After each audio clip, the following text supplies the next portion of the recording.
Okay, Gethin, nice to see you back in Wales. How have you been enjoying France? Yeah, it's been good. It's a big change in lifestyle, culture, and completely different rugby. So yeah, I've enjoyed it. Obviously, I haven't played as many games as perhaps I would have liked, but I'm getting used to it and getting used to the surroundings. Is there anything good about that? I mean, are you getting some rest as well? It's not as intense if you're not playing 80 minutes? Yeah, probably in the past, I played the summer internationals and then came straight into pre-season in France. So to be on the bench, there is one positive. You do get a little bit more rest for the body. But obviously we got a lot of games coming up now, and then the autumn internationals with Wales. So looking forward to hopefully getting a bit of game time. Have you been over there long enough to kind of settle into the lifestyle and the culture? I'm still struggling a little bit with the language, but it helps. There's a lot of English-speaking players there, so I'm getting used to it. It's a big change for me from what I'm used to living in Wales. What's the playing experience like? There are obviously a lot of stars in the Toulon side, and you're up against a lot of different kinds of players in that French league. What's it like? Yes, it's crazy. You go there and you're in the same team as some of the boys you've played against.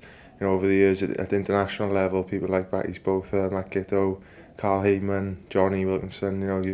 You're in the surroundings with them. They're in the same team, and they're just the same as you. They're looking to win, and I'm getting used to it. It's a really good environment to be in with those kind of players, and you learn something off them every day. So just a case of playing some more games for me really, and getting used to the actual rugby out there. Not long now till you're back on international duty. It'll be another change of culture there. Are you looking forward to pulling that red jersey back on again? Yeah, it's always a great honour to represent your country if you're selected. Autumn, we've got a real tough campaign: Argentina, Samoa, New Zealand, Australia. So yeah, hopefully if selected, I'm really looking forward to it. Argentina, they've played really well in the championship not long gone, and we know how much of a good team they are. So it's going to be a tough series.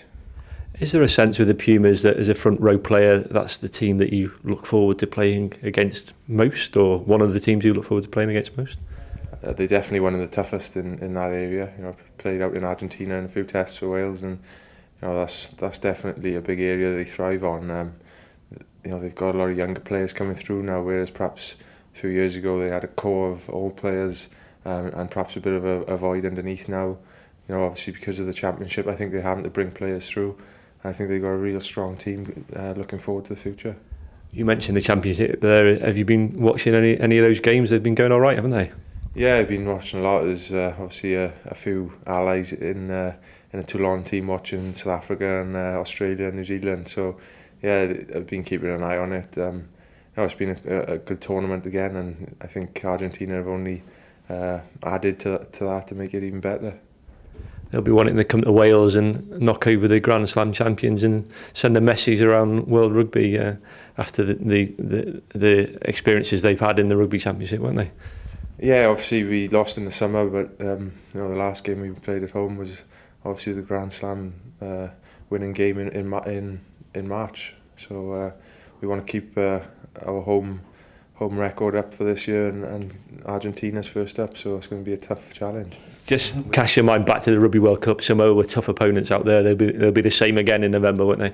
Yeah, we all obviously saw in the World Cup how tough they were. They pushed us all away. We only managed to win it by a few points in the end, and they're not going to be any different this November. They've got a lot of players playing around the UK and France, and they always bring a good team over. So again, it doesn't get any easier. Argentina and Samoa. 90 caps now, Gethin. Just give us your assessment of what you expect from this November. Are you still ambitious? Are you still hungry for a Southern Hemisphere win? Yeah, it's been a while now, probably 2 or 3 years since we've beaten a Southern Hemisphere team. Everyone will say Australia are there for the take game because they've got a few injuries, but we've seen in the summer how good a team they can be. So we've got to be top of our game. I think there's a week's preparation camp in Poland, so that's going to be good build up for the series. And again, we've got to learn from our mistakes in the summer and be clinical in those vital stages. And how are you feeling yourself? Ready and raring to go? Yeah, I'm looking forward to it. If I'm picked, I want to keep playing for my country. There's obviously a lot of boys knocking on the door. Paul James has been playing well. You know, Rhys Gill's back to fitness for Saracens. So yeah, it's going to be a tough series. But you know, every game you want to pull that jersey on and you know, do your best for your country.